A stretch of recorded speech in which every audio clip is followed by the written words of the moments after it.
Loud India TV पर आपका स्वागत है। आज हम ग्रेट जर्नलिस्ट की सीरीज में श्री विवेक गुप्ता जी से बात कर रहे हैं। विवेक गुप्ता जी सनमार्क के संपादक हैं, मालिक हैं, ये अंतर्निहित है। लेकिन सबसे बड़ी चीज जो मैंने इनके परिचय में भी लिखी है कि पूर्वोत्तर भारत में और खासकर उसके केंद्र कोलकाता में जिस तरीके से हिंदी की मशाल इनके परिवार ने शुरू की, क्योंकि मुझे नहीं पता था, मुझे किसी ने एक मैसेज किया विवेक जी कि आपके पिताजी राजस्थान से आए थे कोलकाता और उन्होंने इस अखबार को शुरू किया था। मुझे नहीं पता कितना सही है कितना गलत है, अभी मैं आपसे सवाल करूंगा इसके बारे में। और आप इस परंपरा को आगे बढ़ा रहे हैं और मैंने जितने अपने मित्रों से, कोलकाता में रहने वाले दोस्तों से बात की, मैंने उनसे पूछा कि सनमार्क का हिंदी में क्या रोल है इस समय। उन्होंने कहा कि हिंदी की मशाल जीवित रखने में सनमार्क का बहुत बड़ा रोल है। एक दूसरा अखबार भी है पर सनमार्क का प्रमुख रोल है। और जिस तरीके से विवेक जी उसको पुश करते हैं, उसके कंटेंट को, उसकी बहुतों ने तारीफ की। तो आज हम बातचीत करेंगे विवेक जी से बहुत सारे सवालों के ऊपर, खासकर पूर्वोत्तर की पत्रकारिता पर, उनके पत्रकारीय जीवन में या उनके पिताजी के पत्रकारीय जीवन में क्या क्या कठिनाइयां आई, कैसे उन्होंने सामना किया, कैसे दबाव को झेला। क्योंकि बंगाल माना जाता है कि विभिन्न सरकारें अपनी तरह से सारी चीजें चाहती हैं, उनमें एक बंगाल भी अपवाद तो नहीं होगा। इन सारे सवालों पर हम बातचीत करेंगे विवेक भाई से। लेकिन उसके पहले मैं ये जानना चाहता हूं आपसे विवेक जी, आप थोड़ा अपने बारे में बताइए, क्योंकि हमसे लोग बार बार एक ही बात कहते हैं कि आप परिचय देते हैं, अधूरा देते हैं। जो आदमी बात कर रहा है वो अपने को कैसे एनालाइज करता है, अपने को कैसे देखता है संदर्भ में, खासकर पत्रकार, और वो भी जो ग्रेट जर्नलिस्ट ऑफ इंडिया की सीरीज में आता है, उससे अपने मुंह से कुछ न कुछ जानना चाहिए। और सब लोग बताते हैं, और मैं आपसे भी अनुरोध करूंगा कि बिना किसी संकोच के अपने प्लस, अपने माइनस और पत्रकारिता को लेकर के जो छोटा मोटा संघर्ष आया हो उसको परिचय में बता दीजिए, फिर हम बातचीत शुरू करेंगे। विवेक जी। नमस्कार संतोष जी, आपका बहुत बहुत धन्यवाद। मैं बहुत आभारी हूँ कि आपने एक ये मौका दिया। आपसे दिल्ली में मुलाकात होती रहती है और आपसे एक अलग तरह का प्रेम है। एक पत्रकार का एक दूसरे पत्रकार की तरफ जो एक सम्मान होता है और जो आप काम करते हैं उसके सामने हम और सनमार्क परिवार जो काम कर रहे हैं वो नतमस्तक भी, और हम लोग बहुत छोटे हैं आपके सामने। बट मैं परिचय दो रूप से देना चाहूंगा। ये सनमार्क जो है ये स्वामी करपात्री जी महाराज एक मतलब 19वीं सदी की अगर कही जाए तो एक बहुत बड़ी हस्ती थे, और ये उन्होंने इसका जन्म किया था 1930 में। तो ये बनारस में उनका आश्रम है, वही करपात्री जी हैं? जी जी जी जी जी। और 1930 में ये एक विचार था, एक आंदोलन था जो लोगों तक सनातन धर्म के बारे में और मानवता के बारे में अपनी संदेश को पहचानने वाला था। इनफैक्ट अगर आज अपने लोग बात कर रहे हैं 12 तारीख को आज जन्माष्टमी है, सनमार्क का जो पहला नाम सोचा गया था और जो कुछ दिन तक चला भी, उसका नाम था श्री कृष्ण संदेश। तो उसके बाद इसका नाम सनमार्क रखा गया और 1930 में ये मासिक था और ये वहां से चलता आया। 1945 के आसपास कहीं इसको दैनिक करने की योजना बनाई गई।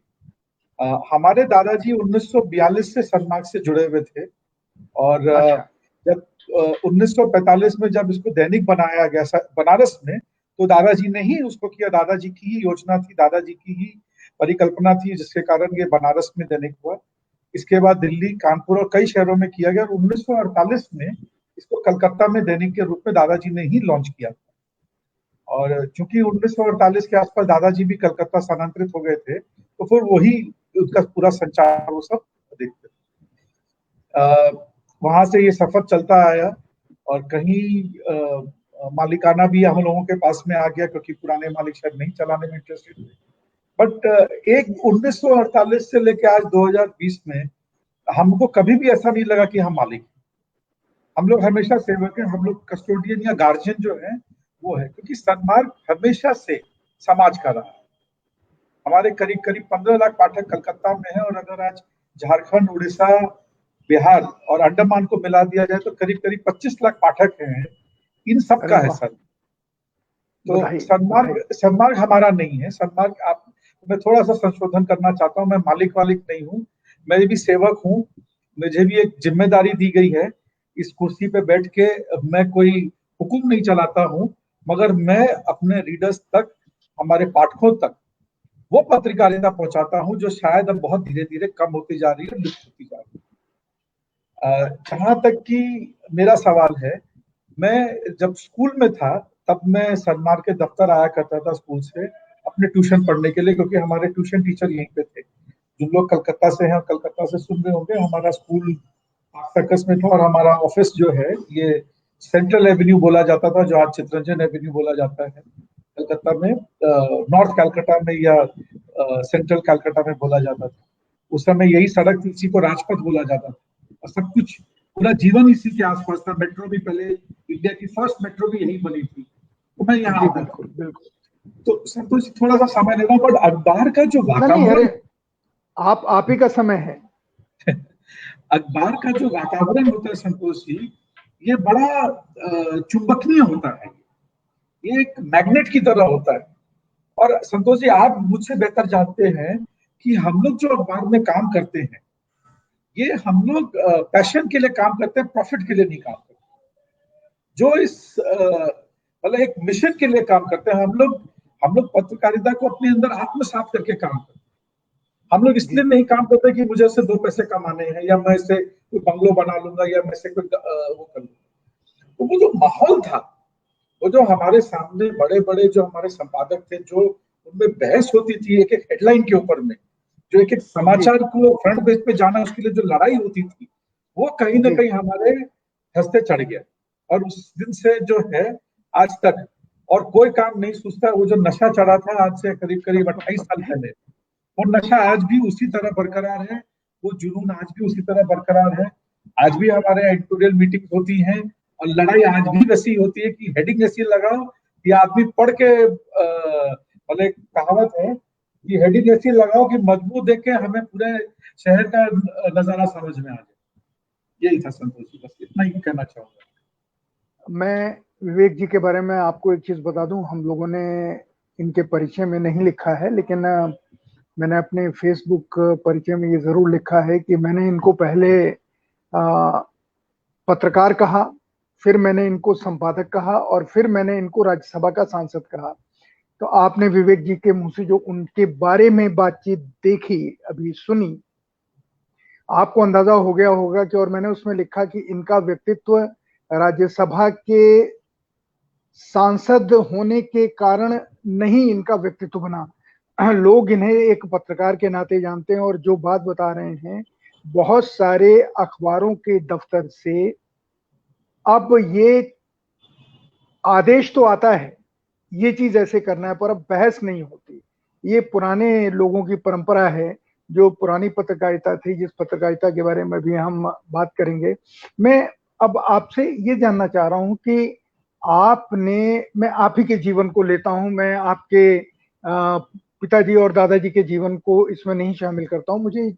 मैं मेरे मन में ये बहुत उत्सुकता है जानने की कि पश्चिम बंगाल जैसे प्रांत में अखबार निकालना, हिंदी का अखबार निकालना जहां इतना ज्यादा राजनीतिक उठापटक हो, इतना ज्यादा राजनीतिक पार्टियों का दबाव रहा हो, आपके ऊपर या आपके पत्रकारों के ऊपर ऐसे कौन से अवसर आए जिन अवसरों पर आपको राजनीतिक दलों का, सरकार का या हुडलुम्स का दबाव झेलना पड़ा, और आपने उसे उठा के फेंक दिया और अपनी रिपोर्ट के साथ खड़े रहे? एक। दूसरा, ऐसे कौन से अवसर आए? हर पत्रकार का ये मन होता है कि वो जो लिखे उसके पीछे उसका संपादक खड़ा रहे, क्योंकि जिस रिपोर्टर के पीछे उसका एडिटर नहीं खड़ा होता, वो रिपोर्टर हिम्मत से रिपोर्ट नहीं कर पाता, क्योंकि उसको बहुत सारे चैलेंजेस का सामना करना पड़ता है, बहुत सारे प्रलोभनों का सामना करना पड़ता है। मैं इसके बारे में आपकी राय जानना चाहता हूँ। सबसे पहले संतोष जी आपके पहले प्रश्न का उत्तर दे दूं। कलकत्ता जो है शायद एक भारतवर्ष में एक बहुत यूनिक, एक अपने आप एक बहुत अलग शहर। यहाँ करीब 250-300 साल पहले कलकत्ता में भारत के अलग अलग विभिन्न प्रांतों से लोगों का आना संभव। ये एक कोई नेचुरल सी चीज थी कि अगर आप देखे जाए कि जो सभ्यताएं जो है हमेशा बड़ी नदियों के आसपास पाई जाती, और कलकत्ता में गंगा का आखिरी पड़ाव, यहीं पे जाके वो सागर में विलीन होती, इसीलिए कलकत्ता में गंगा सागर, कलकत्ता के पास में गंगा सागर। बिल्कुल बिल्कुल। तो बिल्कुल। ब्रिटिशर्स भी यहाँ आए, तो हिंदी भाषा भाषी भी बहुत आए, तो यहाँ अखबार चालू करना एक बहुत स्वाभाविक था। और यहाँ पे जो जनसंख्या है वो बड़ी है। और मैं यहाँ पे कहना चाहूंगा कि एक जो परसेप्शन है उसके बावजूद यहाँ बंगाली और नॉन बंगाली एक ऐसे सामंजस्य में रहते हैं, एक ऐसे तालमेल में रहते हैं कि आप अगर मिलेंगे तो आपको फर्क नहीं पता चलेगा। मैं उतने ही अच्छे से बंगाली बोल लेता हूँ और उतने ही अच्छे से बंगाली लोग हिंदी में बात कर लेते हैं। और हमारे बहुत सारे पाठक ऐसे हैं जो कि सेंट्रल गवर्नमेंट की तैयारी करते हैं, तो उनको हिंदी पढ़ना पड़ता है क्योंकि वो भाषा अपनाना चाहते हैं। और पश्चिम बंगाल खासकर ये भाषा और संस्कृति, ये इसका एक ओशन है। यहाँ बहुत बड़ी दरिया दिल है, यहाँ कई कल्चर्स को हमने, कई भाषाओं को अपनाया है। यहाँ साउथ के लोग भी रहते हैं, मतलब ये जो ट्रूली हम लोग जो कॉस्मोपॉलिटन शब्द का इस्तेमाल करते हैं वो नेचर है कलकत्ता का। तो वो था। एक क्षमा के साथ आपका रिएक्शन चाहता हूं मैं कि हम लोग, मेरा भी जो कैरियर की शुरुआत हुई थी वो कलकत्ता से हुई थी। आनंद बाजार पत्रिका का एक मैगजीन हिंदी की शुरू हुई थी रविवार जी। तो मैं रविवार में था और अक्सर कलकत्ता आता था क्योंकि एडिटोरियल ऑफिस वहीं था। एसपी सिंह साहब वहीं पे थे, अकबर साहब वहीं थे, अविक बाबू भी वहीं थे, तो बहुत आना होता। तो मुझे तो कलकत्ता एक बहुत बड़ा कस्बा लगता है। कलकत्ता में शहर नाम की चीज मुझे कहीं दिखाई नहीं देती। अभिजाते तो हैं लोग, भद्र लोग हैं, वो सब ठीक है, पर पूरा शहर एक बड़े कस्बे के रूप में शायद कैसे डेवलप हुआ मुझे पता नहीं। हिंदुस्तान का और कोई दूसरा शहर ऐसा मुझे समझ नहीं आता। जी सर, आप बोलें। जैसा कि सबके साथ होता है, हमारे साथ भी हुआ। हमारे दादाजी की पुस्तक मैंने आपको भिजवाई थी, नहीं हो तो मैं भिजवा दूंगा, उसमें सनमार्ग के बारे में लिखा हुआ है। तो जैसा कि मैंने कहा 1948 से सनमार्ग यहाँ पर मतलब प्रकाशित हो रहा है, तो आज आप समझ लीजिए 72 साल करीब हो गए। हाँ, और इन 72 सालों में हमने आजादी की लड़ाई भी लड़ी है, गोरक्षा आंदोलन की लड़ाई लड़ी है, और कई लड़ाइयां लड़ी। हमने नक्सलवादी भी देखा है, और सीपीएम का राज भी देखा है, शासन भी देखा है, कांग्रेस की टाइम पे भी देखा, सिद्धार्थ शंकर रे को भी देखा, इमरजेंसी भी देखी है। तो जो एक अखबार पे दबाव पड़ा जा सकता था हर बार दबाया गया। हमारे ऊपर कुछ बार चेष्टा जरूर ज्यादा की गई कि ये अल्पसंख्यक हैं, ये हिंदी भाषा भाषी है, ये कहाँ से टिक पाए। मगर क्या है, लोग ये भूल जाते हैं कि सन्मार्ग पर ऋषि मुनियों माँ सरस्वती का आशीर्वाद, तो इसलिए हमारा बाल भी बांका नहीं हुआ, और हमने अपने पाठकों की उसी तरह से निष्काम भाव से सेवा हम करते रहे। हाँ, दिक्कतें बहुत आई, चैलेंजेस बहुत आए। बहुत बार रात में ऐसी सिचुएशन थी कि रात में जब हम लोग सब रूम में थे, और ये मेरे साथ भी हुआ पिछले 28 साल में, ये समझ पाना बहुत मुश्किल था कि कल सुबह अखबार कैसे निकले। कलकत्ता में एक बार ऐसी बाढ़ आई कि पूरा शहर वो था, फ्लोर के अंदर पानी आ गया था। तो हम लोग बहुत बार ऐसा आया कि जैसे अभी अम्फान भी आया था। तो ये चैलेंजेस हमारे लाइफ में आते रहते हैं, मगर जब भी हमारे एक तस्वीर हमारे पाठकों की मतलब गुमनाम पाठक, हम लोग उसको देख लेते तो हमारे सारी तकलीफें दूर हो जाती और हम लोग लग जाते। जहां तक पॉलिटिक्स का सवाल है, देखिए हर पॉलिटिशियन, मैं भी पॉलिटिशियन हूँ, मैं भी राज्यसभा का सांसद रहा हूँ, हर पॉलिटिशियन के दिमाग में कई चीजें चलती। कभी कभी मगर जो उसके आसपास के लोग होते हैं वो उसको शायद ऐसा समझा देते हैं कि ये अपने कंट्रोल में चीजें, उसको कई समय के लिए ये गुमान हो जाता है कि वो राजनीति में, देश धर्म में देश की सेवा नहीं कर रहा है, बट वो देश चला रहा है।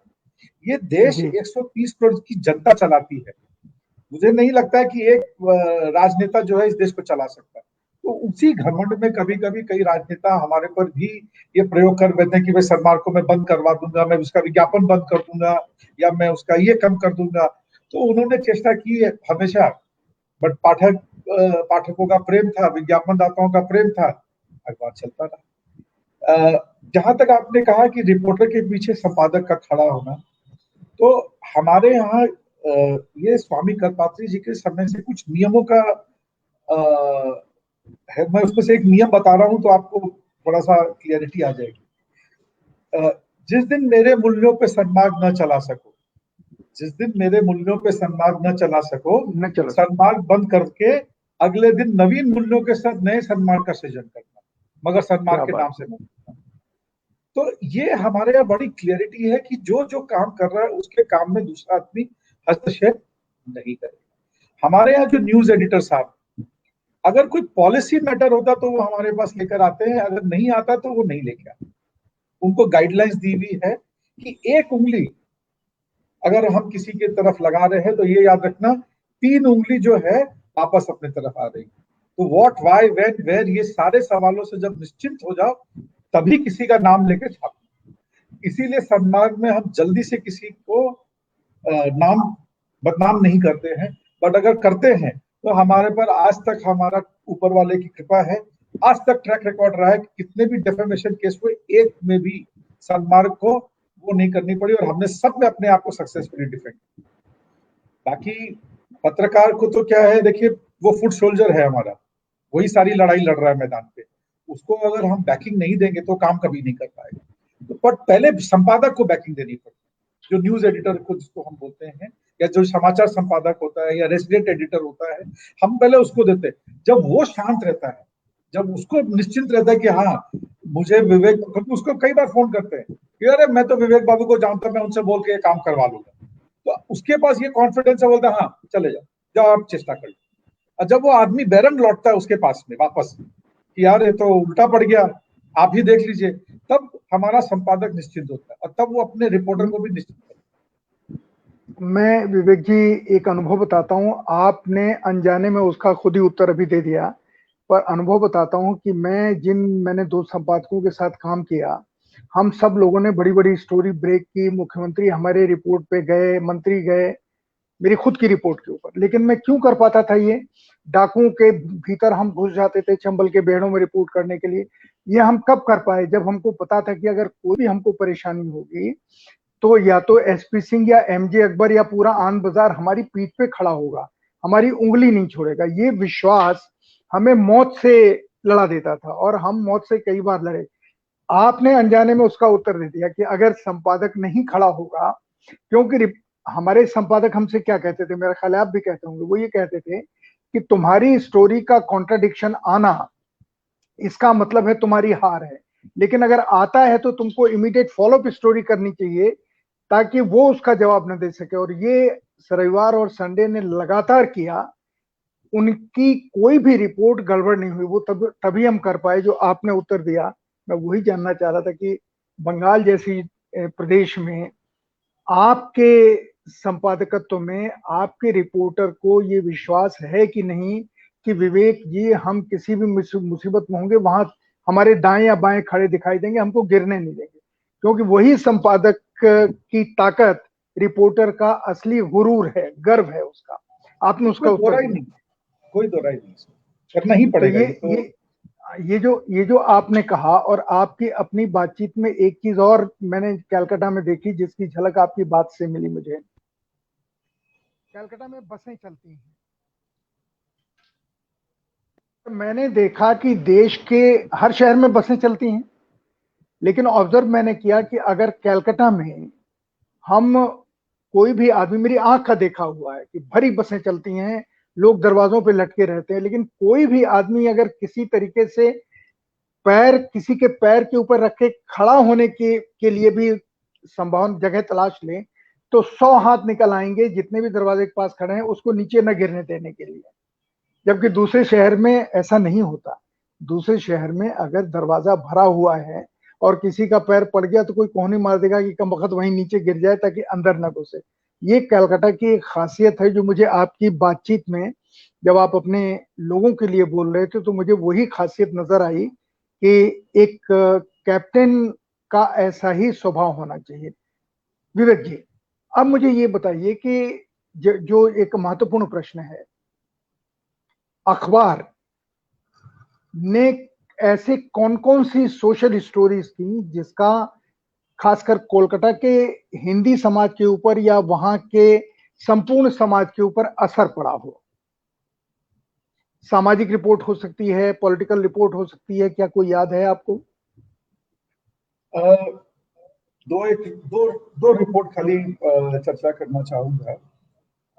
हमारे दिल्ली में उस समय जो दिल्ली में संपादक थे श्री स्वर्गीय श्री हीरालाल जी चौबे, हमारे दादाजी के अंतरंग मित्र भी थे। उन्होंने एक दिन एक रिपोर्ट फाइल की वहां से कि स्टील का डीकंट्रोल होने जा रहा है। मैं बहुत पुरानी बात बता रहा हूँ, जब जी जी जी जी। और वो रिपोर्ट जब यहाँ पे आई तो जो हमारे उस समय यहाँ पे न्यूज एडिटर थे वो बोले क्या मजाक कर रहे हैं चौबे जी, ऐसा हो ही नहीं सकता है। और बोले मैं कह रहा हूँ इस न्यूज चला दो। बात दादाजी पर आई। दादाजी ने कहा कि भाई अगर हीरालाल बोल रहा है तो चलाना ही पड़ेगा, हमारे पास कोई अच्छा, हम लोग कल दादाजी लोग कलकत्ता में थे तो हमको पता भी नहीं दिल्ली में क्या हो रहा है। अच्छा, उस समय तो ना इंटरनेट था ना कोई वो था, टेलीफोन भी वो लाइटनिंग कॉल से एसटीडी में बात होती थी। वो स्टोरी हमने चला दी और वो हो गया उस पर बहुत जोर हल्ला, क्योंकि वो इंटरनल कोई फाइल की थी और वो डिसीजन अभी हुआ नहीं था। मतलब कैबिनेट में डिसीजन हुआ ही था मगर पब्लिक नहीं हुआ था। पहले की तरह नहीं है, आजकल तो क्या कैबिनेट में डिसीजन होता नहीं है कि 2 मिनट के अंदर सबको हो जाता है। तो उससे बहुत बड़ा इम्पैक्ट पड़ा उसमें। लोहे में जो काला बाजारी है, जो उस समय जो भी कुछ होता था वो बहुत हद तक बंद हुआ। कई लोग गिरफ्तार भी हुए, कई लोग वो भी हुए। और रिसेंट टाइम्स पे मैं एक घटना बताना चाहता हूँ कि हमारे यहाँ पश्चिम बंगाल में बार बार ये एक फैलाया जाता है कि यहाँ पे तुम बंगाली हो और तुम गैर बंगाली, या तुम यूपी से हो या तुम बिहार के हो या तुम मारवाड़ी हो या वो। तो सन्मार्ग ने ये समस्या हमारे मुख्यमंत्री माननीय श्री ममता बंदोपाध्याय, हमारी दीदी, उनको बताया। और ये उस समय एमपी भी नहीं थी। और ये उनके 2011 में वो जब मुख्यमंत्री बनी तभी की शुरू की बात। और सीपीएम के टाइम पे कुछ कुछ घटनाएं भी ऐसी होती थी। तो उन्होंने कहा मैं थारी थे मेरा, मतलब राजस्थानी में उन्होंने कहा। और फिर उनका अगला लाइन ये था कि 200 साल से ज्यादा तुम लोग यहाँ आए हुए और तुम्हारे में और मुझ में कोई फर्क करके दिखा दे तो मैं जान जाऊं। दूध में जैसे चीनी घुल जाता है उसके बाद कोई भी ऐसा प्रोसेस नहीं है कि दूध और चीनी को अलग कर। मिलने के पहले दूध और चीनी अलग हो सकते हैं बट मिलने के बाद कोई अलग नहीं कर सकता। तो तुम बंगाल में हम और तुम मिलके वो दूध, चीनी मिला हुआ दूध है जिसको पी के आनंद ही आएगा, जिससे अच्छा संदेश बनेगा, अच्छा मिठाई बनेगा, इससे और कोई नुकसान नहीं होने वाला कहीं किसी। तो ये एक बहुत बड़ा मैसेज था। ये मैसेज ऊपर से नीचे प्रशासन में, पॉलिटिक्स में, लोगों में, सब में गया। और मुझे लगता है उसके बाद जो बंगाल की पिछले 8-9 साल में तरक्की हुई, जो यहाँ से पलायन होता था लोगों का, कलकत्ता छोड़ छोड़ के लोग जाते थे, वो रिवर्स हुआ है, लोग वापस आए हैं। आप अगर बंगाल की जीडीपी देखेंगे तो 2010-11 में जो जीडीपी थी उसका 3 गुना ज्यादा जीडीपी। जो लोग बोलते हैं कि पश्चिम बंगाल में इंडस्ट्री नहीं आती थी या लोग नहीं आते थे, तो वो ये इंटरव्यू हम लोगों ने जब फ्रंट पेज में कैरी किया और उनका फर्स्ट पर्सन में था, इससे मुझे लगता है पश्चिम बंगाल में जो लोग रह रहे थे उनके सोचने समझने में बहुत बड़ा बदलाव आया।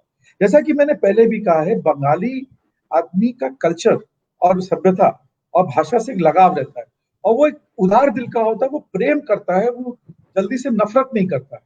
वो आपसे अगर आर्ग्यू करेगा, वो आपसे अगर बातचीत करता है या आपसे कोई डिबेट करेगा तो वो पूरे पैशन से करेगा, पूरे जोश से करेगा। उसमें आपको उसका एग्रेशन को जो है, आपको उसके गुस्से को उसका पैशन समझना पड़ेगा कि दादागिरी नहीं है। पर हम लोग प्यार से दादा बोलते हैं बट वो दादागिरी नहीं करता है। तो मुझे लगता है कि ये दो बहुत टर्निंग पॉइंट थे, और वो दिन है और आज का दिन है।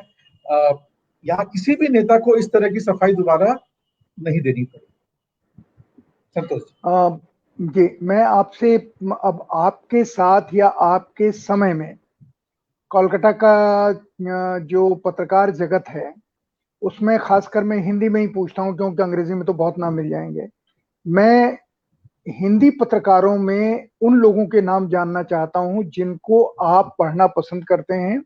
वो आपके अखबार के हो सकते हैं, किसी दूसरे अखबार के हो सकते हैं।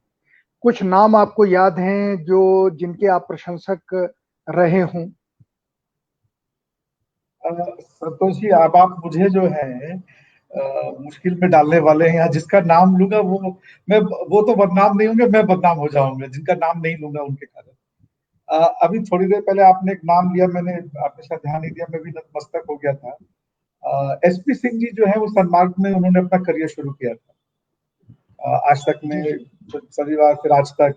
तो बहुत लोगों का बड़ा बनारसी कई लोगों का पढ़ने का सौभाग्य प्राप्त हुआ है। इन दिनों मैं भी किसी का नाम लूंगा तो उचित नहीं होगा, क्योंकि मैं एज संपादक है, मैं वो नहीं करूंगा। बट एक डॉक्टर भारत झुनझुनवाला है, जो जी देहरादून से हैं। मैं खाली इनका नाम इसलिए ले रहा हूँ कि ये इकोनॉमिक्स पे भी अच्छा लिखते हैं, और अभी उन्होंने गंगा पे भी, या गंगा के सफाई पर, या गंगा पे प्रदूषण पे भी लिखना चालू किया। सरल भाषा में लिखते हैं, आसानी से लोगों को समझ में आ जाता है। बाकी मैं क्षमा मांगता हूँ जिनका नाम नहीं ले रहा हूँ।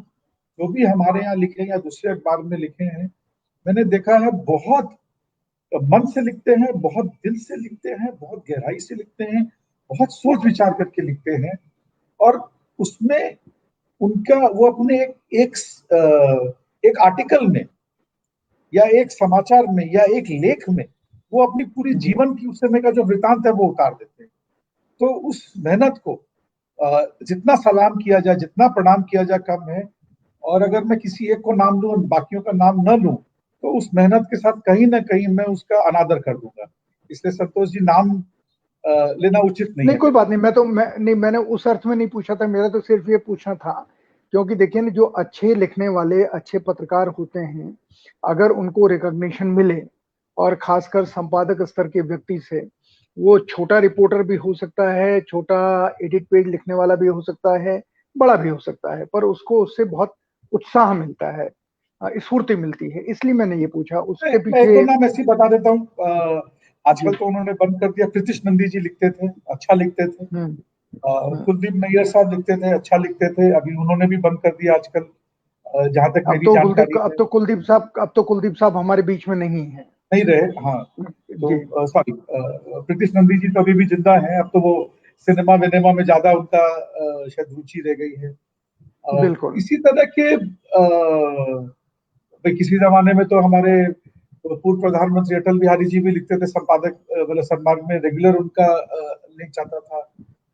नए नामों में जैसे मैंने अभी बताया, डॉक्टर भारत जो एक नाम अभी तुरंत ताजा ताजा याद आ रहा है।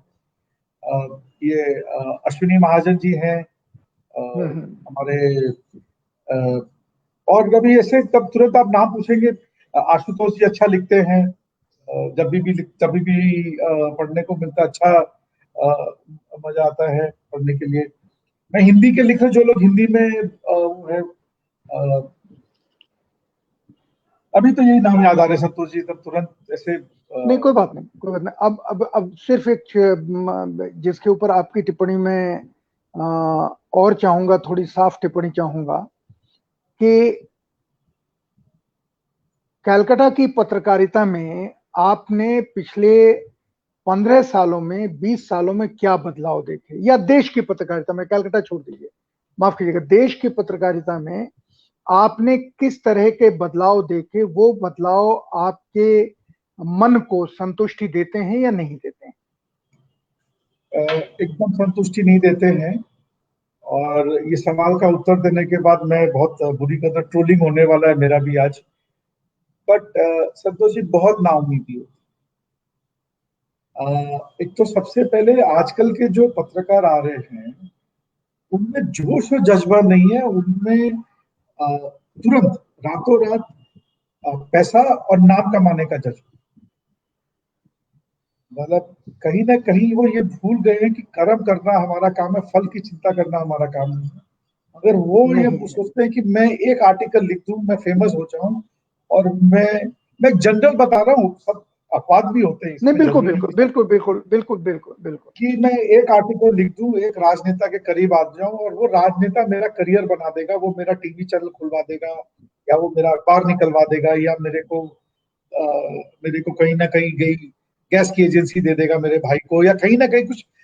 वो आजकल तुरंत कुछ ना कुछ, जिसको हम लोग मतलब अंग्रेजी में एक शब्द है इंस्टेंट ग्रेटिफिकेशन, मतलब जैसे कि जी तुरंत कुछ लाभांश मिल जाए।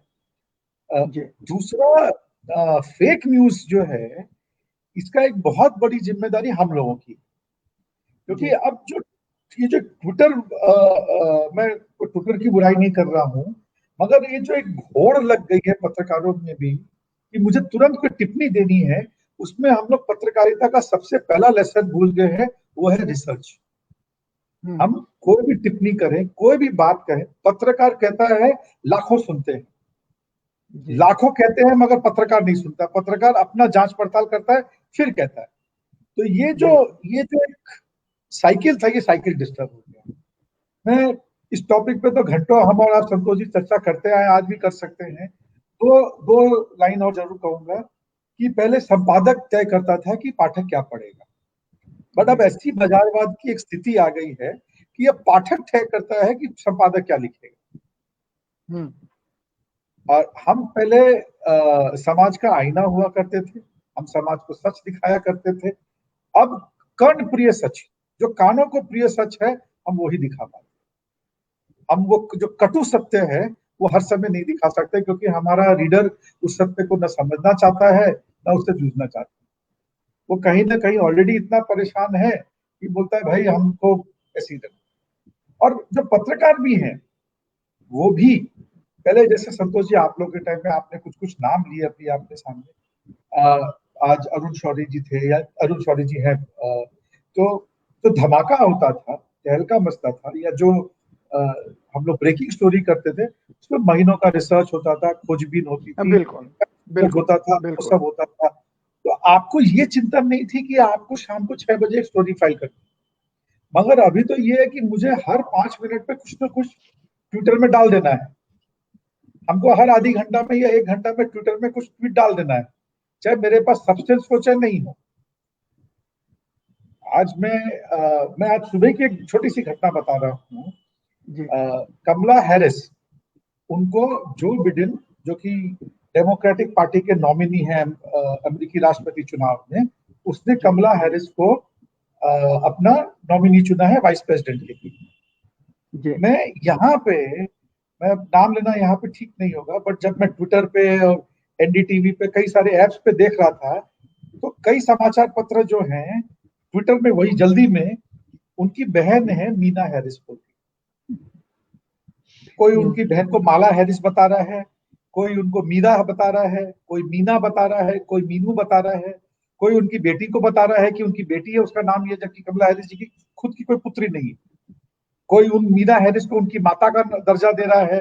मतलब मैं ये बता रहा हूँ कि छोटी सी चीज, एक उनकी बहन है जिसका एक ही बहन है और उसका एक ही नाम है, मगर हम लोगों ने 5 या 7 अलग अलग नाम दे दिए, 5 या अलग अलग सब उनको, किसी ने उसको बहन को माँ बना दिया, किसी ने बेटी बना दिया। ये क्या तरीका है? मतलब विकीपीडिया, गूगल सब टूल्स भी देते हैं कि आप अपना वो चेक कर लीजिए।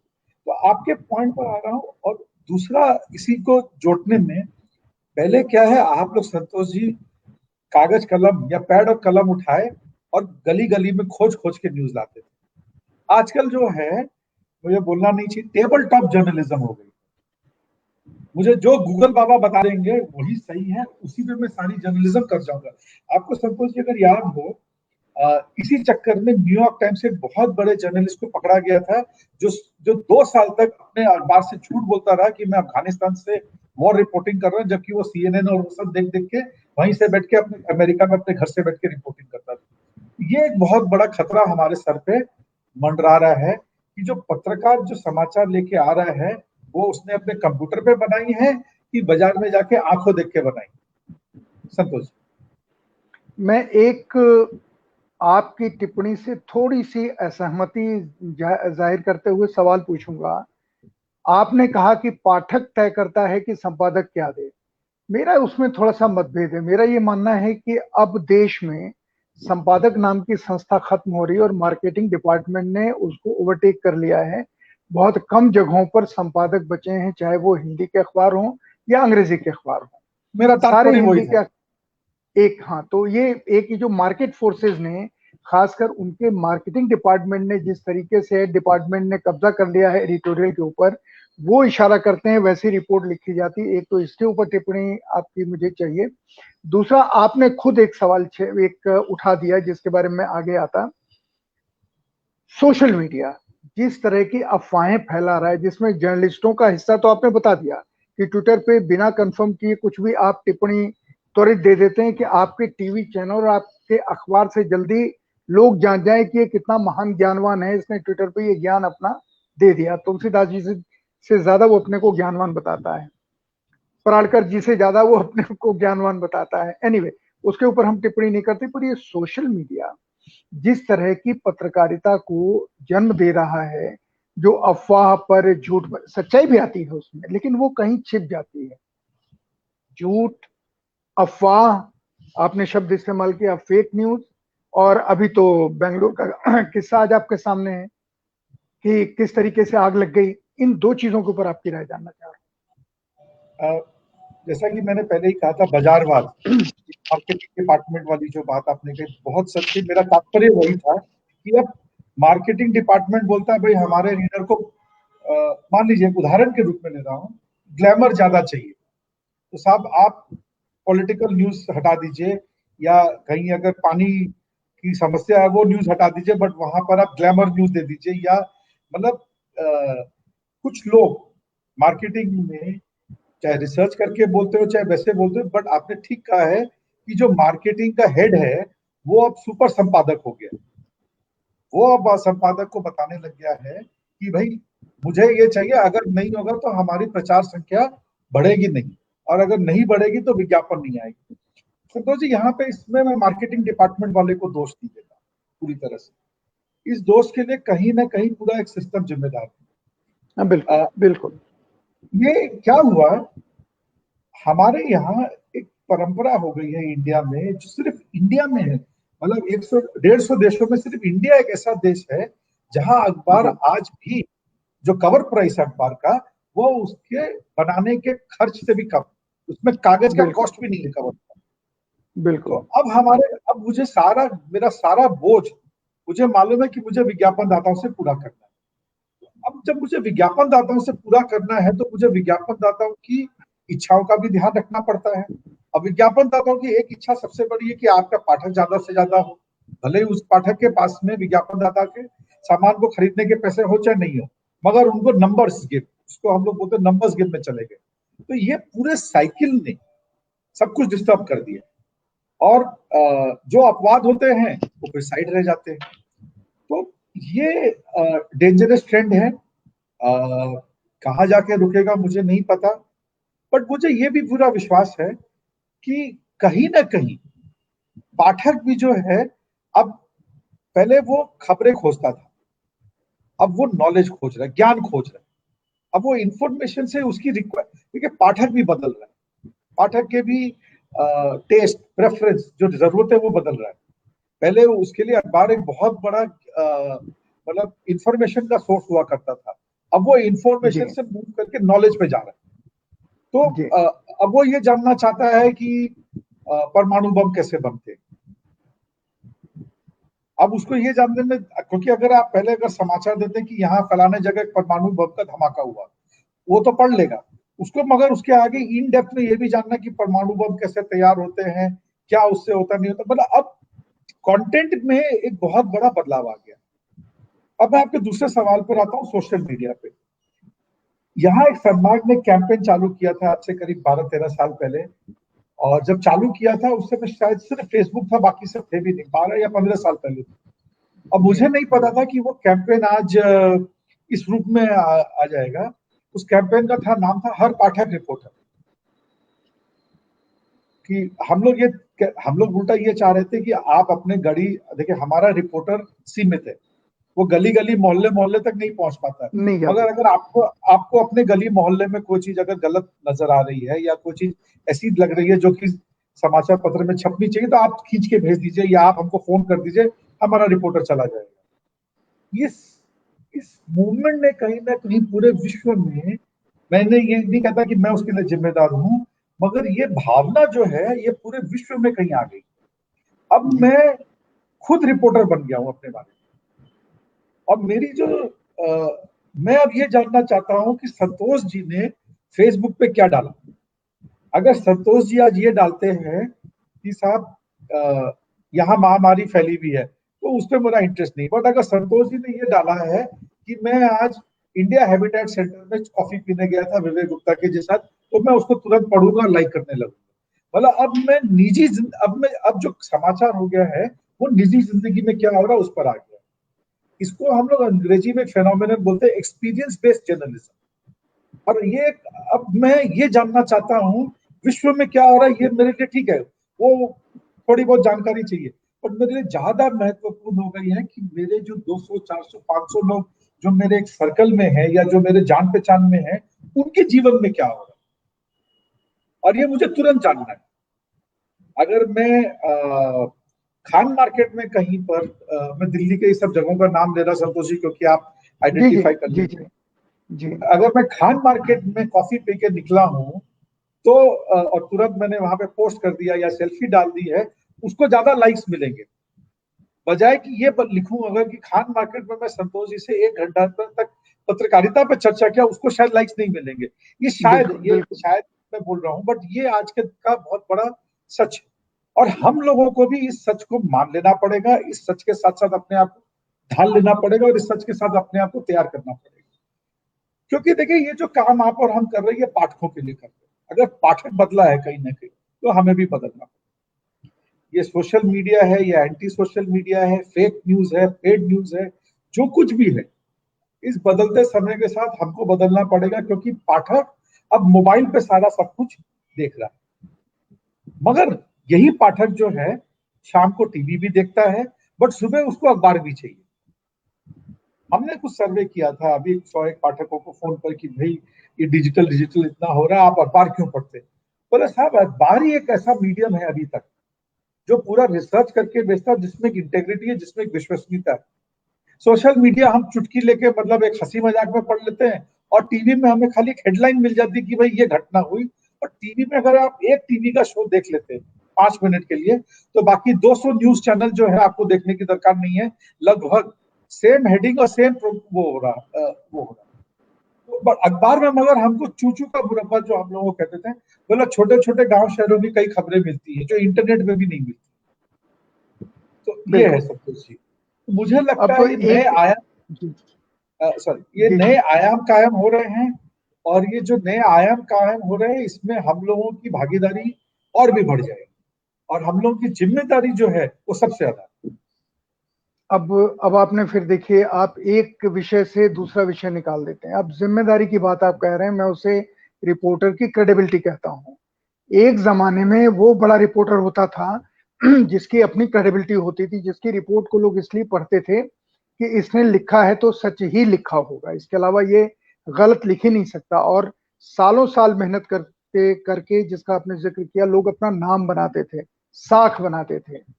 आज तो मैं टेलीविजन में देखता हूं, इस घंटे जो खबर है उसका कॉन्ट्राडिक्शन वो खुद ही अगले घंटे दूसरी खबर देके कर देते हैं, गलत। और एक बड़ी अच्छी चीज आपके हमारे जमाने में थी कि हम अपनी गलती मान लेते थे। हमसे गलती हुई, भूल सुधार, खेद प्रकाश, ये सब हम अखबार में लिख देते थे। आजकल तो जिस धड़ल्ले से झूठ चल रहा है, शायद इसीलिए मुझे पता नहीं आप सहमत हैं या नहीं, लेकिन मेरे बहुत सारे लोग सहमत हैं, और बहुत सारे जो लोग मुझसे मिलने आते हैं वो कहते हैं, किसी एक को नहीं छोड़ते, वो कहते हैं टेलीविजन न्यूज तो एक मौकरी हो गई है, मनोरंजन हो गया है। चिल्लाइए, चीखिए, ड्रामा कीजिए, गालियां दीजिए, गाली देने के लिए पैसे देके लोगों को चैनल पे बैठा लिए, अपने देश के हों या पाकिस्तान के हों। और अब तो आपके सामने नया उदाहरण आ गया है कि माँ की गाली भी टेलीविजन पे लोग दे रहे हैं और एंकर उसको रोक नहीं रहा है। इस स्थिति को देखकर मुझे लगता है कि वो जो घड़ा है, अपने यहाँ बड़ी कहावतें हैं। एक तो ये अधजल गगरी छलकत जाए, तो आधे ज्ञान वाले पत्रकार जिनका आपने जिक्र किया ट्विटर पे दौड़ते हैं, और दूसरा ये है कि पाप का घड़ा जब भर जाता है तो फिर फूटता है। तो दोनों कहावतें हमारे पत्रकारीय समाज के लिए मेरा ख्याल है कहीं ना कहीं लागू होती हैं, और ये देख के दुख होता है। पर आपके जैसे सोचने वाले और मेरे जैसे सोचने वाले अब लोगों में बहुत बढ़ रहे हैं। उनको सही खबर की भी ललक है, और नॉलेज उनको इसलिए माफ कीजिएगा, इसलिए चाहिए क्योंकि इंफॉर्मेशन करेक्ट है कि नहीं करेक्ट, ये सिर्फ नॉलेज से पता चलती है। अगर आपके पास नॉलेज नहीं है तो वो इंफॉर्मेशन आप उसी को गीता मान लेंगे। हमारे कई प्रधानमंत्री इसके उदाहरण हुए हैं, जिन्होंने नॉलेज के ऊपर देश को चलाया है, ज्ञान से जिनका कोई मतलब रहा नहीं। मैं आपसे एक आखिरी सवाल पूछना चाहता हूं। बंगाल में एक तो नक्सलवाद बहुत हुआ, जिसने सारे देश को अभी तक अपनी विचारधारा के प्रभाव में जकड़ रखा है। मैं नक्सलवादी विचारधारा के बारे में नहीं पूछता, लेकिन मैं दो मुख्यमंत्रियों के बारे में आपसे पूछना चाह रहा हूं जिन्होंने बंगाल के ऊपर बहुत असर डाला, जिनका नाम सारे देश में है, जिनमें हमारे आपके जो समय के लोग हैं वो जानते हैं, आज के नए लड़के नहीं जानते। एक तो सिद्धार्थ शंकर रे के बारे में मैं पूछना चाहता हूँ, और दूसरा मैं ज्योति बसु के बारे में पूछना चाहता हूँ कि इनके बारे में आपके मन के ऊपर कैसी छाप है। इनको जो पढ़ा है आपने, इनमें से जो देखा है, उनको देख के आपको इनकी शासन प्रणाली, इसके उनके सोचने के तरीके, उनके प्रभाव, आपकी टिप्पणी क्या है इसके ऊपर? संतोष जी, सिद्धार्थ शंकर राय साहब, हम लोग तो उनको डाक नाम से बुलाते थे, मणिकर। मेरा जन्म ही हुआ था, तो उनका जो शासनकाल है, मैं लाइव इसके बारे में उतनी आइडिया नहीं थी जितना मैंने पढ़ा लिखा समझा है। बट दादाजी के बहुत अंतरंग मित्रों में से थे, और बहुत बार 2-3 बार तो हमारे इलाके से उन्होंने कैंपेनिंग भी किया। और ये कलकत्ता में खासियत है सनमार्ग में कि आप जब इस इलाके में कैंपेन करते हैं, आप जिस गली से भी निकलते सनमार्ग का दफ्तर दिखता, और ये मालूम है कि सनमार्ग में और कुछ नहीं, तो एक गिलास पानी और एक कप चाय तो मिल ही जाएगी, चाहे आप किसी भी विचारधारा से संबंधित हो। हाँ, तो वो आते थे, कई विचारों, बहुत ज्ञानी आदमी थे, पढ़े लिखे तो थे ही, बैरिस्टर थे ही, और वो मतलब वो एक पुराने जो कांग्रेसी थे वो उस ढांचे में थे। और इसलिए ज्यादा कुछ नहीं जानता हूँ, बट इतना जरूर जानता हूँ कि उनकी जो विचारधारा थी वो मुकम्मल थी, वो पक्की थी। मतलब उसमें आपको कहीं डाउट या वो गुंजाइश नहीं मिलेगी। नहीं। और आप उनसे अगर आर्ग्यू करेंगे, अगर आप उनसे, मैंने देखा है, तो वो अपने आप को आखिरी तक डिफेंड करते थे, वो छोड़ते नहीं थे, और ये भद्रता मेंटेन करते थे। आपने 2 चीफ मिनिस्टर का नाम लिया, आपने तीसरे का नाम नहीं लिया। तीसरे के लिए मैं खुद ही आ जाऊंगा, वो है हमारी दीदी ममता। हाँ, मैंने जानबूझ के उनके बारे में नहीं पूछा, क्योंकि आप जो कहेंगे, लोग कहेंगे कि ये संपादक नहीं बोल रहा है, उनकी पार्टी का राज्यसभा सांसद बोल रहा है, इसलिए मैंने नहीं पूछा। पर आप ज्योति बसु के बारे में बताएं, फिर ममता दीदी के बारे में बताएं।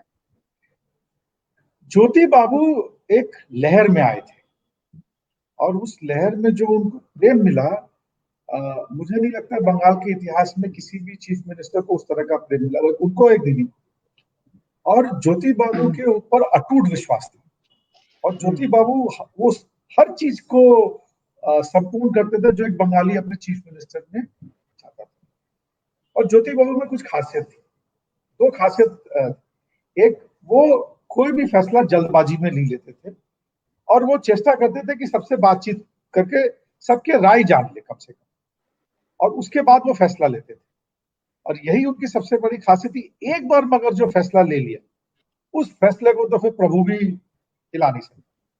मतलब ज्योति बाबू ने अगर एक बार फैसला लेके फरमान जारी कर दिया, उसके बाद तो कोई मतलब वो चट्टान या पत्थर की लकीर होता। तो उसमें क्या हुआ, उसमें जो एडमिनिस्ट्रेशन था, उनको एक बार ये चीज मालूम, क्लैरिटी थी कि अगर एक बार ज्योति बाबू ने सोच लिया कोई मैटर के ऊपर, उसके बाद उस मैटर पे कहीं कुछ भी करने का गुंजाइश नहीं, नहीं है। एक सर्टेनिटी मिलती थी। दूसरा, आपने नक्सलवाद कहा था, मैं नक्सलवाद का एक दूसरा उदाहरण देना चाहूंगा, जिसको हम लोग उसको दो अलग अलग हिस्सों में बांटते, क्योंकि ज्योति बाबू के बारे में बात हो रही है तो यहाँ वो बात होनी जरूरी। एक है मार्क्सवादी और एक है चरमपंथी। तो ज्योति बाबू जितना मुझे जानकारी है चरमपंथियों के साथ कभी भी नहीं। मार्क्सवाद उनके खून में था, मार्क्सवादी वो जरूर थे, और मार्क्सवादी थ्योरीज को उन्होंने अपनाने की पूरी चेष्टा की। अब मार्क्सवादी थ्योरी जो है ये सोशलिस्ट के थ्योरी के साथ कहीं ना कहीं क्लैश करती थी। वो इस प्रतिद्वंद में भी ज्योति बाबू बहुत खूबी से चला। मैं ज्योति बाबू की तारीफ नहीं कर रहा हूँ, बट ज्योति बाबू ने जो हालत में बंगाल को इनहेरिट किया और जिसमें उन्होंने चलाया शायद वही सही था।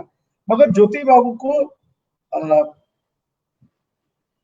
गरीब दिखते थे, गरीब की समस्या दिखती थी, मगर जो उसके उपाय थे, जो उनकी पार्टियों से उनको फीडबैक, डिसिप्लिन सोल्जर थे, पार्टी से जो फीडबैक मिला वो उस पर बाध्य थे। उनको ये कहीं ना कहीं उनको एहसास बाद में बहुत लास्ट में जाके हुआ कि लक्ष्मी अगर नहीं होगी तो सरस्वती और लक्ष्मी जी का दोनों का हमेशा साथ रहा, दोनों सहेलियां। तो अगर तुम लक्ष्मी जी को उठा दोगे और बिजनेसमैन को, इंडस्ट्रियलिस्ट को या किसान को, इन सबको अगर ऐसा माहौल कर दोगे जिसमें उनको फायदा नहीं हो, जिसमें वो पनप नहीं सकते, चाहे किसान भी हो। उन्होंने रिफॉर्म्स बहुत किया, उन्होंने किसानों को जमीन तक दे दी, मगर किसान को जमीन तो मिल गई, मगर पैदावार करने के लिए और भी बहुत कुछ लगता है। खाली जमीन से पैदावार नहीं होती, बीज चाहिए, पैसे चाहिए, ट्रैक्टर चाहिए और सब कुछ चाहिए। तो वो जो प्रोसेस था वो नहीं हुआ। बिजनेसमैन को आप यहाँ पर सेफ्टी और सिक्योरिटी नहीं दे रहे थे, उनको बढ़ावा नहीं दे रहे थे, पॉलिसीज नहीं दे रहे थे, तो वो भी नहीं आए। तो ज्योति बाबू मतलब उनका जो आप समझिए करीब करीब 30 साल उन्होंने बंगाल में, जहां तक मुझे याद है 27 साल या 28 साल उन्होंने राज किया। उनका पहला 15 साल जो उनका पहला 10 साल जो था वो एक अलग था, और जो आखिरी का पीरियड था वो बहुत अलग था। आप अगर ध्यान दें, संतोष जी आप हमसे ज्यादा सीनियर हैं, आपको ज्यादा एक्सपीरियंस भी है, पहले 10 साल सीपीएम को कभी भी रिगिंग करने की, बूथ कैप्चरिंग करने की, वायलेंस की दरकार नहीं पड़ी। लोग खुश थे, उम्मीद थे, एक बार मौका दिया था, 5 साल बाद दोबारा मौका दिया और सब कुछ सुचारू रूप से चल रहा था। मगर कहीं ना कहीं जब ये 80s का दशक खत्म हुआ और आइडियलिज्म के जगह, जो आपको अगर याद हो मनमोहन सिंह का जो बजट आया और एक जो बाजारवाद की एक मतलब एक ओपन डोर पॉलिसी आई, लहर आई, कहीं ना कहीं बंगाल में हम उसको कैप्चर नहीं कर पाए, उसका फायदा पूरी तरह से बंगाल में नहीं आ पाए, और तब लोगों में असंतोष होना चालू हुआ।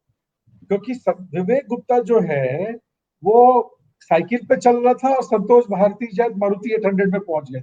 मैं ऐसी उदाहरण ले रहा हूँ कि भाई मैं दिल्ली मुंबई में, जब लोग दिल्ली बम्बई बैंगलोर हैदराबाद जो है वहां तरक्की हो रही थी और यहाँ नहीं, और ये तरक्की का फर्क पहले हमको लगता था है क्या फर्क पड़ता है, हम कल्चरली ज्यादा सुपीरियर है। मगर जो नई पीढ़ी आ रही थी वो बोली नहीं साहब, मुझे कल्चर के साथ साथ मुझे अच्छा रहना, खाना पीना सब कुछ चाहिए। ऐसा क्यों है कि मैं एक अच्छी जिंदगी नहीं गुजार सकता। तो वो जो सेकंड पार्ट जो उनका था, जो 90s में जो उनका कार्यकाल शुरू हुआ, वो कहीं ना कहीं गड़बड़ाया, वहां से मामला गड़बड़ाना शुरू हुआ। और ये चूंकि ज्योति बाबू तब तक जो है एक ऐसे उम्र में पहुंच गए थे जहां उनको लगा कि भाई मैं जो कर रहा हूँ ठीक ही कर रहा हूँ, इतने साल से भी मैंने ठीक से ही चलाया है और मुझे कहीं कोई गलती नहीं है, मुझे कहीं कोई तकलीफ नहीं है, और अगर तकलीफ है भी तो मैं जीत के क्यों आ रहा हूँ वापस। तो वो जो एक भावना आ गई उनके अंदर में, उसमें कहीं ना कहीं बंगाल की प्रगति में फर्क पड़ने लगा, और जिसके कारण जब उनकी उम्र हो गई, दिवंगत है ज्योति बाबू, मैं उनके स्नेह का पात्र रहा हूँ। उन्होंने मैं कई बार उनके साथ 1-2 बार भोजन भी किया है, और वो भद्र लोग थे। आज इतने बड़े नेता थे, एक बार राइटर से कॉल आया, कोई ज्योति बाबू किसी चीज पे नाराज थे, हम लोग मिलने गए, उन्होंने उठ के अपने सीट, इतना बड़ा नेता, इतना बड़ा चीफ मिनिस्टर, और मैं उस समय था शायद 20 साल का भी नहीं था, वो उठ के अपनी चेयर से उन्होंने उठ के मेरा स्वागत किया। तो वो एक देखिए उस आदमी में खूबी भी थी।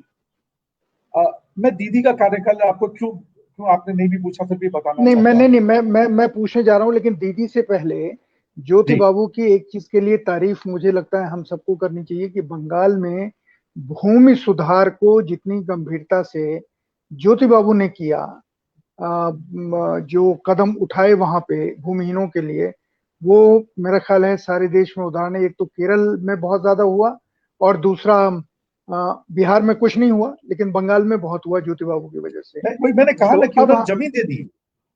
जी वही मैं कह रहा था संतोष जी कि उन्होंने जमीन दे दी, मगर खाली जमीन देने से काम नहीं चलेगा किसान का। आज मैं आपको अगर संतोष जी बढ़िया से बढ़िया कोई भी गाड़ी दे दूं और उसमें पेट्रोल या डीजल नहीं डालूंगा तो वो गाड़ी बेकार है। तो मैं वही बिल्कुल। समझा रहा हूँ कि ज्योति बाबू को जब ये चीज हम लोग फीडबैक देते थे, चाहे चेंबर ऑफ कॉमर्स की तरफ से हो चाहे दूसरे तरफ से हो, ऐसा नहीं कि उनको जमीन देना एक हिस्सा था, वो हिस्सा हमारा, वो प्रक्रिया जो है वो 1990 के आसपास पूरा हो चुका। अब मुझे जी जरूरत क्या थी कि मैं, अच्छा पश्चिम बंगाल में एक बहुत बढ़िया चीज है संतोष जी, हमारे यहाँ जो कुछ कुछ जमीनें साल में 3-3 4-4 फसल देती थी, क्योंकि गंगा जी के किनारे है, तो सबसे उपजाऊ जमीन थी। और पूरे देश की मिट्टी, मतलब बनारस हो इलाहाबाद सब जगह की मिट्टी लेके बिल्कुल आती थी बिल्कुल पानी। तो बिल्कुल हमारे बिल्कुल हमारे बिल्कुल हमारी जो पश्चिम बंगाल की मिट्टी है, ये मतलब कोई देव कृपा से ये मिट्टी बनती है, ऐसे मिट्टी बनती नहीं, तो उपजाऊ बहुत थी। तो कृषि, मतलब हम लोग जो है, हम लोग एक कृषि पे भी हमारा गुजारा हो सकता था। ऐसा नहीं था कि हमारा किसान नुकसान में था।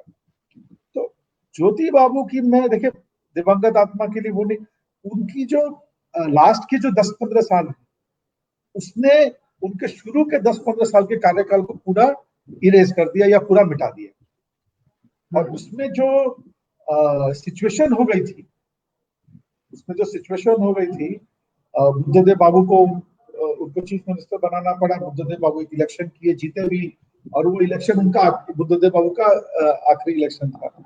बिल्कुल मतलब आज क्या वजह हो सकती, 34 साल एक पार्टी अगर शासन में रहे तो लोग इस तरह उनको उखाड़ के फेंकने की बात भी नहीं करते। मतलब जो बिल्कुल हमारे यहाँ बिल्कुल 2011 2016 का जो चुनाव हुआ संतोष जी, आपको आश्चर्य होगा कि सीपीएम जिसने 34 साल बंगाल में राज किया, वो तीसरे नंबर पे थी, जिसके 12-12 10-10 राज्यसभा में सांसद हुआ करते थे। अब आज उनको कांग्रेस के वोट के मदद की जरूरत, सहारे मदद से मदद की। वो बननी पड़ रही। तो ये एक विचारधारा भी थी लोगों की, सोशलिस्ट। बंगाल में दुर्गा पूजा की पूजा होती, मैं ज्योति बासु की बड़ाई करना चाहूंगा। बंगाल में जी मार्क्सवादी जो है वो भगवान को नहीं मानते थे, मगर बंगाल का सबसे बड़ा उत्सव होता था दुर्गा पूजा, 4 दिन। ये शहर किसी भी दुल्हन से कम नहीं था, और ज्योति बासु के सरकार से पूरा पूरा कोऑपरेशन होता था।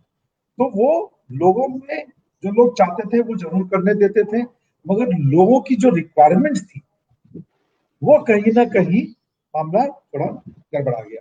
और उस मामले से अच्छा, उनमें खूबी भी ये थी, वो पत्रकारों से रूबरू नहीं होते थे कि भाई बुला के मिल लिया, बात कर लिया।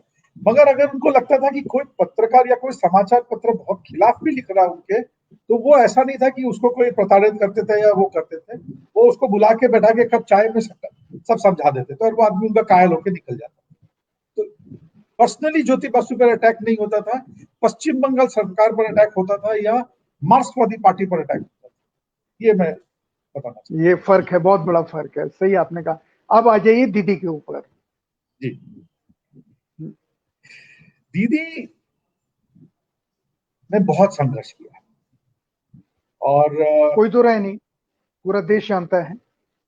दीदी आज भी संघर्ष कर रही है, क्योंकि जिन चैलेंजेस के साथ, जिन चुनौतियों के साथ दीदी को देश, ये स्टेट चलाना पड़ रहा है, मैं तो ऊपर वाले से कहूंगा कि शायद किसी दुश्मन को भी इस तरह का चुनौती, नहीं मिले। मगर दीदी के साथ पूरा बंगाल एकजुट होकर खड़ा हुआ है। आप पिछले साल जो लोकसभा के चुनाव हुए उसको एक अपवाद मान लीजिए। लोकसभा, क्योंकि एक हमारे यहाँ एक नारा चल गया था कि देश में मोदी, स्टेट में दीदी। तो मुझे लगता है अगले साल जब चुनाव होगा, आप रिजल्ट खुद ही देख लीजिएगा, पश्चिम बंगाल का आदमी जो है वो दीदी से बाय एंड लार्ज खुश है। इसके कई 2-3 कारण है, आपको बताता हूँ कैसे क्या क्योंकि जब डिफरेंस की बात कर रहे हैं, ज्योति बाबू के टाइम पर सुभाष घिसी में दार्जिलिंग का एक तो मामला खड़ा हुआ हमारे यहाँ। दीदी ने जाके उस मामले में, उस आग लगे हुए मामले को ऐसी पानी लगा दी कि अब वो मामला ही नहीं होता, अब वो बंगाल के साथ तरक्की पे तरक्की कर। दीदी की आदत है हफ्ते, अभी तो देखिए लॉकडाउन में संभव नहीं हो रहा है, हफ्ते में एक मीटिंग दीदी जरूर करती डिस्ट्रिक्ट्स में जाके। ये ऐसा चीफ मिनिस्टर नहीं है जो कलकत्ता से खाली राज करता था। दीदी मतलब आप समझिए साल में 4 या 5 बार तो दार्जिलिंग, करसियों, कालिम्पोंग, जो कुछ बिहार बेल्ट है वहां हो आती है। अच्छा, तो घूमने के लिए नहीं, वहां गई, एडमिनिस्ट्रेटिव मीटिंग कॉल किया, एक ही तरफ हमारे जो गांव वाले हैं वो भी बैठे हुए हैं, वहां का जिला का एसपी बैठा हुआ है, डीएम बैठा हुआ है, या कमिश्नर है, या जो भी अधिकारी है वो भी बैठे हुए हैं, हमारे नेता भी बैठे हुए हैं, और लोग भी बैठे हुए हैं। लोग शिकायत बताते हैं, हाथ के हाथ उन पर सल्टाना होता है। अगर किसी को डांट फटकार पड़ती तो डांट फटकार पड़ती। अगर कोई ऐसा मैटर है जिसपे पॉलिसी डिसीजन लिया जाता है तो उस पर इंस्ट्रक्शन दे दिया जाता है कि भाई आप लोग इस पे पॉलिसी नोट बनाइए, हम कलकत्ता में कैबिनेट में इसको पास कर देंगे। तो गवर्नेंस जो है वो आपके डोर स्टेप तक पहुंचे। नंबर 2, दीदी ने कोई बड़ा ये नहीं कि कोई मैंने बड़ा वो कर दिया है। हमने, दीदी ने जो पहले 5 साल थे 2011 से 2016, 6 चीजों पे दीदी ने कॉन्सेंट्रेट किया: रोटी, कपड़ा, मकान, बिजली, पानी, सड़क। ये 6 जो एक बेसिक, जिसको मिलेनियम गोल्स बोलते हैं, ये 6 चीज हमारे लोगों तक पहुंचे। आपको मैं कुछ छोटा सा उदाहरण देता हूँ। 2011 में एक हमारे एक मंत्रालय है, ड्रिंकिंग वाटर, या मतलब पोर्टेबल वाटर जिसको बोलते हैं, उसका बजट था कोई 200 करोड़ रुपया। 2016 तक उसका बजट हो गया था 4000 करोड़। मतलब खाली ड्रिंकिंग वाटर गांव गांव तक पहुंचाने, यानी कि शहरों तक, गांव गांव तक ड्रिंकिंग वाटर पहुंचाने के लिए दीदी प्रयास कर रही थी, और उन्होंने मैसिव खर्चा किया। आप पश्चिम बंगाल में जो इंफ्रास्ट्रक्चर बन गया है, आप देखेंगे तो आप स्तब्ध रह जाएंगे। प्रधानमंत्री ग्राम सड़क योजना तो जो बनेगी सो नहीं बनेगी, हमारे दीदी ने लगा दिया था कि भाई मुझे एक एक ग्राम को जोड़। और यूपीए 1, यूपीए 2 में कुछ क्वेश्चन हमारा जब साथ में था, और रेलवे मंत्रालय हमारा था, अनफॉर्चुनेटली देखें हम लोगों को महंगाई में जो प्रोटेस्ट में हम लोग को विड्रॉ करना पड़ा, मगर रेलवे को बोला गया कि भाई आप पश्चिम बंगाल में जो भी प्रोजेक्ट करें, आप रूरल एरिया को मेन एरिया से जोड़ें। अब मैं आपको एक बात बताता हूँ कि दीदी का, मतलब दीदी का जो बिजनेस एक्यूमेंट कैसा है। ये रेलवे में मीटिंग चल रही थी, और भाई रेलवे में हमेशा भाई एक घाटे में या तंग रुपए में चलती है। तो मीटिंग में सबने अपनी अपनी तकलीफ बता दी। मैं उस मीटिंग में था क्योंकि मैं भी उस समय एडवाइजर था, तो मैं उस मीटिंग में था। मैं हिंदी भाषा के पॉइंट्स लेके जाया करता था कि भाई रेलवे क्योंकि हिंदी में बहुत काम करती है। तो दीदी ने उस समय एक आइडिया दिया, और बजट में बात, मतलब आइडिया उस समय तो कहा नहीं क्योंकि वो बजट बना रही थी, बट बाद में बजट में अनाउंस किया दुरंतो। आज दुरंतो में आपको कैसे समझाता हूँ। दुरंतो ने एक बहुत, रेलवे में क्या होता था संतोष जी, यहाँ पर हम जानते हैं, बड़ा सच है, कोई वो कि आदमी राजधानी में चढ़ता था, कलकत्ता से कानपुर का टिकट कटाता था, मगर दिल्ली तक सफर पूरा भाड़ा नहीं देता था, या बनारस का टिकट कटाता था दिल्ली तक। अब ये तो, अब क्या हुआ उसमें, रेलवे को भाड़ा आधा मिला, सर्विस पूरी देनी पड़ी। दुरंतो में क्या हो गया, टिकट अब पूरा दिल्ली से कलकत्ता का लेना है आपको, तो भाड़ा रेलवे को पूरा मिल गया एक बार में, और गाड़ी कहीं रुकनी नहीं है, जो 4-5 ऑपरेशनल स्टॉप है, तो रेलवे की एफिशिएंसी भी बढ़ गई और भाड़ा भी पूरा मिला। तो ये दीदी के जो इनोवेटिव आइडियाज दीदी लेकर आती है, ये रेलवे में भी कर अच्छा, यहाँ क्या है, दीदी के साथ हम लोगों का रेगुलर इंटरेक्शन होता है। मैं उनके पार्टी से हूँ इसलिए नहीं, पत्रकारों से भी संपर्क, वो शाम को अपने आप बुला के बात कर देती हैं। एक जो आज दिवाली पे आप तो जानते हैं संतोष जी, अपने नॉर्थ में पूरा एक प्रीति सम्मेलन जिसको हम लोग बोलते हैं, बिल्कुल तो बिल्कुल उसका बिल्कुल दीदी ने चालू किया जब वो रेलवे मंत्रालय में थी, और फिर चीफ मिनिस्टर होते थे। दीदी साल में 2 बार बिजनेसमैन, इंडस्ट्रियलिस्ट, सोशल वर्कर्स, सबसे एक ओपन इंटरेक्शन करती है। 200-250 लोगों की गैदरिंग होती है, और हर टेबल पे जाके दीदी बैठती है, बात कर लेती है सबसे। तो ऐसा नहीं लगता कि मुख्यमंत्री कोई हवा है, या कोई भगवान है, या कोई ऐसा फिगर है जो हमारी पहुंच के बाहर, और उस समय वो ध्यान से सुन रही है आपकी बात। और आज वो बोलती है कि भाई चलो यहाँ बिजनेस नहीं आ रहा, यहाँ ग्लोबल बिजनेस समिट करेंगे। हर साल विवेक, हमने जब पूछा कि दीदी भाई बिजनेसमैन को कैसे, बोला हर साल कुछ तो लोग ऐसे होंगे जो बंगाल पे और मुझ में विश्वास नहीं करते हैं, जो विश्वास करना शुरू कर। चाहे 1% ही, अगर आप 100 हैं तो अगले साल 99 हो तो उसके अगले साल 98 हो। तो इसी तरह धीरे धीरे होता जाएगा, देखना कारवां चलता जाएगा। बहुत बड़ा बदलाव है, हम लोग ये करना चालू किए। बिजनेसेस, इंडस्ट्रीज, बाहर से एमएनसीज, जो लोग सिंगूर को दीदी की क्योंकि कड़वी बात भी करनी चाहिए संतोष जी, खाली अच्छी अच्छी बात भी करूं। सिंगूर के लिए जो लोग दीदी को जिम्मेदार मानते थे, वही लोग बंगाल में आके दीदी के इलाज में निवेश कर रहे हैं, क्योंकि उनको समझना कि कोई सिंगूर का मामला एंटी इंडस्ट्री नहीं था या एंटी बिजनेस नहीं था। दीदी टाटा बाबू बोलती है रतन टाटा को, दीदी की किसी से दुश्मनी नहीं थी, मगर हम लोग सिर्फ ये कह रहे थे। और आज में ये आपने मुझे मौका दिया तो मैं आज बोलना चाहूंगा, हमारी लड़ाई किसानों के लिए थी, हमारी लड़ाई उद्योगों के खिलाफ नहीं थी। और हमारा बंगाल सरकार से उस समय भी, अभी थोड़े दिन पहले संतोष जी, अमर सिंह जी की डेथ हो गई, आप भी जानते थे उनको, मैं भी जी जी वो भी आए बात करने के लिए। तो अमर सिंह जी को दीदी ने, क्योंकि सब पुराने कांग्रेसी थे सब साथ में, तो मैं भी बैठा हुआ था, दीदी ने अमर सिंह को समझाया कि आप जाके सीपीएम वालों को समझाइए कि मैं खाली इतना चाहती हूँ कि फैक्ट्री वहां नहीं लगा, उस जमीन पे 6-6 फसल, 5-5 फसल होती है, इतनी उपजाऊ जमीन है, किसानों से मत छीनो, आसपास में जो और बंजर जमीन है वो दे दो, खाली इतनी सी बिल्कुल सही बात। बात है, बिल्कुल सही, बिल्कुल सही बात। आप संतोष जी, दीदी से आपकी भी आपका भी इंटरेक्शन हुआ, ये आप भी जानते हैं।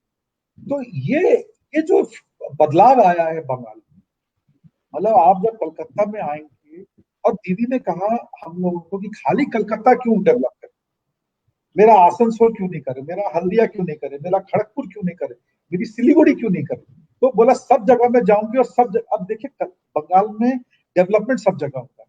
और एक बात बताएं संतोष जी, जहां आपके और हमारे दिल से जुड़ी हुई एक चीज, आज हम लोगों ने दीदी को कहा कि एक ऐसी कहीं चर्चा हो रही थी कि दीदी जो युवा है बंगाल में, जो हिंदी भाषी युवा है, वो चला जाता है। तो बोले क्यों चला जाता है, तो हम बोले भाई 11-12 के बाद, 11-12 जो है वो यहाँ इतना थोड़ा मामला टाइट है, तो 10 के बाद वो वापस यूपी बिहार या दिल्ली की तरफ रास्ता कर लेता है। बोला अच्छा 12 के बाद क्या करता है, बोला भाई कॉलेज वॉलेज वहीं पढ़ लेता है, वो तो यहाँ तो कॉलेज है नहीं। बोले यहाँ बहुत कॉलेज है। हम बोले यहाँ वो थोड़ा बंगाली है और थोड़ा इंग्लिश रहता है, और वो लोग हिंदी मीडियम से आते हैं तो इंग्लिश उतना नहीं कभी कभार कर पाते। बोले अच्छा। संतोष जी ये बात हुई, और उसका नतीजा ये हुआ, पहले तो यहाँ सब कई स्कूल्स को हिंदी मीडियम, आज वेस्ट बंगाल में 15,000 हिंदी मीडियम स्कूल है। खाली कलकत्ता जैसे शहर में 300 हिंदी मीडियम स्कूल है। कलकत्ता बंगाल में आज दीदी के आने के बाद 4 हिंदी मीडियम कॉलेजेस खुल गए, आसनसोल, सिलीगुड़ी, एक बर्दवान में और एक यहाँ कलकत्ता के पास में, 4 नए खुल गए। और आपको खुशी होगी, और आपके माध्यम से आपके सारे पाठकों को सबको बताना चाहता हूँ कि महात्मा गांधी अंतरराष्ट्रीय हिंदी विश्वविद्यालय वर्धा के बाद एक पूर्ण संपूर्ण हिंदी यूनिवर्सिटी सिर्फ पश्चिम बंगाल में दीदी ने उसका शिलान्यास किया है, और बहुत जल्दी वो आप लोगों के सामने होगा। 27 डिसिप्लिन पढ़ाए जाएंगे उसमें, मतलब एक नॉन हिंदी स्टेट ने हिंदी यूनिवर्सिटी की को कायम किया है। कौन करता है सर? तो ये चीफ मिनिस्टर अब आपसे आपसे एक आखिरी राजनीतिक सवाल पूछना है। वो सवाल ये पूछना है कि देश की राजनीति आप अच्छी तरह जानते हैं, कांग्रेस की राजनीति भी जानते हैं और भारतीय जनता पार्टी की भी राजनीति जानते हैं। विपक्ष की राजनीति में कोई ऐसा व्यक्तित्व तो नहीं है जो प्रधानमंत्री पद के लिए लोगों के मन में हो। लोगों के मन में एक नाम 2014 से घूम रहा है, और वो है श्रीमती ममता बनर्जी का, सुश्री ममता बनर्जी का। अब ममता बनर्जी जी, जिनको हम सब लोग प्यार से दीदी कहते हैं, उनके दिमाग में ये क्यों बात नहीं घुस रही है कि देश के लोग, एक पूरा का पूरा कैनवस खाली पड़ा है विपक्ष के लीडर का, वो उस तरफ क्यों नहीं सोच रही हैं और देश के प्रधानमंत्री पद को अपना एक लक्ष्य क्यों नहीं बना रही? संतोष जी, इस सवाल का कोई सीधा सीधा जवाब मेरे पास भी नहीं है। ये आप दीदी से जब आप कभी रूबरू हो तो आप पूछ लीजिएगा, बट मैं 2-3 चीजें आपको जरूर बता सकता। दीदी सबसे पहले, दीदी को ये एहसास हुआ और कि बीजेपी के साथ अगर लड़ना है तो सारे ऑपोजिशन को एक साथ इकट्ठा होना। दीदी ने उसके लिए कई प्रयास भी किए, आपको मालूम भी है। हम लोगों ने कलकत्ता में बहुत बड़ी रैली की थी, जहां करीब करीब 27 विपक्ष के पार्टियां सब आके इकट्ठा हो, सब लोग आए थे जी, एक मंच पे आवाज दिया था। वो यूनिटी कलकत्ता से जब ये लोग वापस गए तो हम लोग कोई कारण से उसको मेंटेन नहीं कर पाए। जनादेश जनादेश है, जनादेश का आदर करना पड़ेगा। लोगों ने नरेंद्र मोदी जी को प्रधानमंत्री बनाया है, और अब नरेंद्र मोदी जी हमारे भी प्रधानमंत्री, आपके भी है, बीजेपी के भी है, बिल्कुल बिल्कुल सबके बिल्कुल बिल्कुल उसमें कोई बिल्कुल। बुराई नहीं। तो प्रधानमंत्री चुनना देश का काम है। हम देश के सामने अपनी बात रखेंगे, बीजेपी अपनी बात रखेगी, चुनना जनादेश को।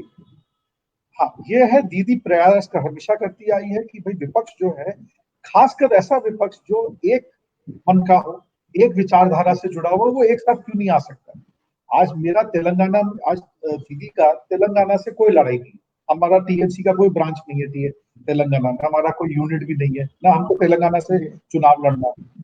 तो हम और केसी, मैं उदाहरण ले रहा हूँ तेलंगाना का, तो हम और केसी राव जी शायद कहीं ना कहीं साथ आ जाए, एक यूनाइटेड इंडिया, इंडिया फ्रंट बना के पेश कर सके। तो प्रयास जरूर किया गया था कि एक यूनाइटेड इंडिया लड़े इलेक्शन में आके। अनफॉर्चुनेटली उस हमको उस समय इंडिया से हमको उस तरह का वो नहीं मिल पाया, क्योंकि शायद हम लोगों ने ये प्रयास बहुत देरी से किया, ये इसको और ज्यादा वो कर। और जहां तक आपने कांग्रेस का नाम लिया संतोष जी, मैं कुछ आंकड़े देना चाहता हूँ। मैं किसी के फेवर में या अगेंस्ट में नहीं बोल रहा हूँ। 2019 का भी अगर हम इलेक्शन देखें तो जहां तक मेरी मेमोरी ठीक जाती है, करीब करीब 10 करोड़ वोट कांग्रेस को मिले हैं। बीजेपी के बाद अगर सबसे बड़ा वोट किसी को मिला है सिंगल, तो वो कांग्रेस को। तो ये जो भी मतलब एक राजनीतिक चर्चा के रूप में बता रहा हूँ कि अगर बीजेपी का कोई ऑल्टरनेट आपको कभी भी लाना भी होगा, तो बिना कांग्रेस के आप वो ऑल्टरनेट नहीं ला पाए। नहीं ला कहीं ना कहीं कांग्रेस को उस वो जो भी सोल्यूशन है, वो जो भी इक्वेशन है, वो जो भी तरीका है, उसमें कांग्रेस का कहीं ना कहीं एक बहुत बड़ा रोल और से रहेगा। कांग्रेस को इन्वॉल्व होना पड़ेगा। कांग्रेस पार्टी खुद क्या करना चाहती है, ये कांग्रेस पार्टी डिसाइड करेंगे, उसके लीडर लोग डिसाइड करेंगे। माननीय सोनिया जी डिसाइड करें, राहुल जी डिसाइड करें कि वो क्या करना चाहते हैं।